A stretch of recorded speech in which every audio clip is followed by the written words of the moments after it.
Trump's trade war puts bromance with Xi beyond reach. President Trump says he wants Xi Jinping, China's leader, to call him to talk tariffs. Mr. Xi is ghosting Mr. Trump and, well, markets are plummeting. The global economy hinges on a phone call that hasn't even been scheduled. As the Trump administration escalates its trade war, and as China retaliates, the American president and his aides say they are expecting Xi Jinping, the Chinese leader, to call. "I have great respect for President Xi," Mr. Trump said at a cabinet meeting last week. "He's been a friend of mine for a long period of time, and I think that we'll end up working out something that's very good for both countries." But Mr. Xi is ghosting Mr. Trump. He has flown instead to Southeast Asia this week to meet with leaders there to try to persuade them to stand with China in the trade war. A Chinese Foreign Ministry spokeswoman earlier this month posted a video of Mao Zedong speaking in 1953 during the Korean War, in which China fought the United States. "No matter how long this war is going to last, we will never yield. We'll fight until we completely triumph." A bromance with Mr. Xi that Mr. Trump has desired for years is, well, slipping out of his reach. And with that goes a quick resolution to Mr. Trump's trade war, tipping the American economy closer to a recession and, honestly, vaporizing trillions of dollars from the U.S. stock market since he took office on January 20th.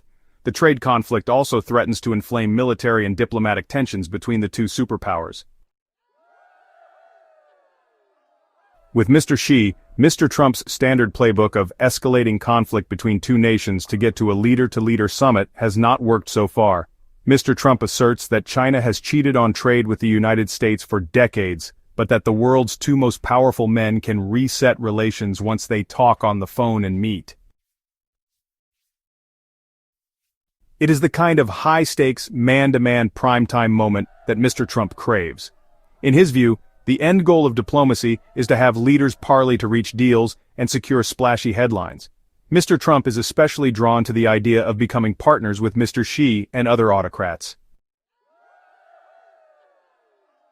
But in Mr. Xi, he has encountered an authoritarian leader who steered his nation in a much more nationalistic direction years before Mr. Trump ever took office, and who, sees an advantage in fueling those sentiments among Chinese citizens, whether it is on issues of international trade or Taiwan or U.S.-China relations. Well before the new trade dispute, Mr. Xi, the son of Communist Party royalty, had stressed the need to hit back against what he called America's growing efforts to undermine party rule. He has even stoked anti-American nationalism by using propaganda around the Korean War. Xi has devoted a large part of his presidency to building an image as a defender of national honor and a deliverer of China's national rise, said Ryan Hass, a Brookings Institution scholar who was China director on the National Security Council in the Obama administration. He will go to great lengths to avoid any appearance of being bullied into negotiating with Trump on America's terms. The Trump administration has appeared confounded by Beijing's entirely anticipable reaction to Trump's tariff escalation, added Mr. Hass, who met with officials and analysts in China this month as Mr. Trump escalated the tariffs. China's leaders do not view tit-for-tat tariffs as an isolated trade issue that lends itself to a negotiated resolution. Mr. Xi would be reluctant to speak with Mr. Trump unless teams from the two nations first laid a foundation for top-level discussions. That would help ensure the outcome of a conversation is predictable, which is, how diplomacy traditionally works. Mr. Trump is amenable to advance talks by envoys. But even when that takes place, the eventual summit can blow up, as was the case when Mr. Trump and Vice President J.D. Vance exploded at Ukraine's President Volodymyr Zelensky at a White House news conference in February. Xi fears being treated like Zelensky, plus he doesn't know what good will come out for him from a call, said Yun Sun, a China analyst at the Stimson Center. She added that the mess about the call is a total contest of egos. Because Mr. Xi is cautious, she said, Chinese officials prefer sending envoys to Washington to try to persuade Mr. Trump's aides to get the president to budge on the tariffs. Kui Chiang-kai, the former ambassador to the United States, tried to do that earlier this month. My understanding is that Kui didn't get through to the administration, Miss Sun said. The Chinese government announced a new trade envoy on Wednesday. Li Chenggang, a former representative to the World Trade Organization and Commerce Ministry official, who, by the way, took part in trade talks during the first Trump administration, will be stepping into the role. But, the Trump administration is divided over whether having conversations with Chinese counterparts is really worthwhile. One of the loudest voices on trade, Peter Navarro, a White House advisor who shaped China policy in the first Trump administration, is actually content with a freeze in talks between the two countries. Mr. Navarro, co-author of a book called Death by China, has long advocated decoupling the world's two largest economies.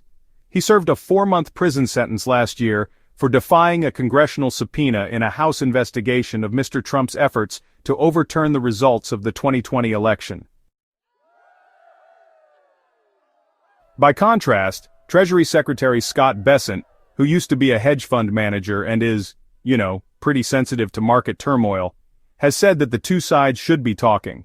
He's mentioned that he has a lot of confidence in the relationship between Mr. Trump and Mr. Xi. Others in the finance world are also calling for negotiations. Jamie Dimon, who is the chief executive of J.P. Morgan Chase, suggested the same thing in an interview with the Financial Times this week. He said, "It doesn't have to wait a year, it could start tomorrow." Commerce Secretary Howard Lutnick insists that the only talk Mr. Trump wants for now is a one-on-one chat with Mr. Xi. He told reporters, "If we get a contact, we will just pass it to the president, and this is really about him." He went on to say, "He has said publicly that maybe they don't really know the best way to go through, but the answer really is, it's a phone call between the two leaders of these giant countries that they can work it out together." In his first administration, Mr. Trump tried this approach with Kim Jong-un, the leader of North Korea. At first, Mr. Trump escalated tensions, even threatening military action against North Korea with, fire and fury.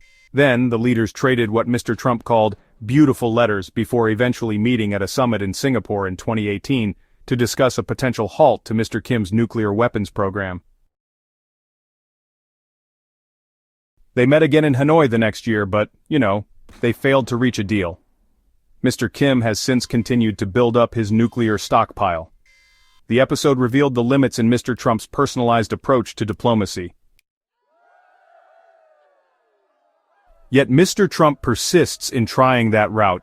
He talks about building a partnership with President Vladimir V. Putin of Russia and meeting with the Russian leader, even as Mr. Putin rejects a full ceasefire deal that Mr. Trump has proposed to bring a 30-day halt to Russia's war in Ukraine. And for a few weeks this winter, it looked like Mr. Trump wanted to extend a hand to Mr. Xi after having talked repeatedly about their so-called friendship on the campaign trail. In late January, just 3 days before his inauguration, Mr. Trump called Mr. Xi, who congratulated him on his return to power. Mr. Xi's vice president attended the inauguration. But if imposing punishing tariffs was Mr. Trump's way of getting Mr. Xi to the table with him, it has backfired for now. Mr. Haas said he thought the only way such a meeting could happen was, quote, if it is hosted by a third party, with a vested interest in encouraging both leaders to find a face-saving way to climb down from their current confrontation. A European nation could play that mediator role. So could Singapore or Vietnam, which hosted the talks between Mr. Trump and Mr. Kim, and happened to be strong advocates of free trade. Mr. Xi discussed trade with the leader of Vietnam during his visit this week. But Vietnamese officials still have distinct memories of how the Trump-Kim talks ended in disappointment at the historic Metropole Hotel in Hanoi. After the two leaders left without an agreement, all that remained was a desolate conference room with a wooden table and 2 chairs flanked by the American and North Korean flags. Mr. Kim and Mr. Trump had planned to hold a signing ceremony there. Mr. Xi, an ally of Mr. Kim, no doubt recalls that history well.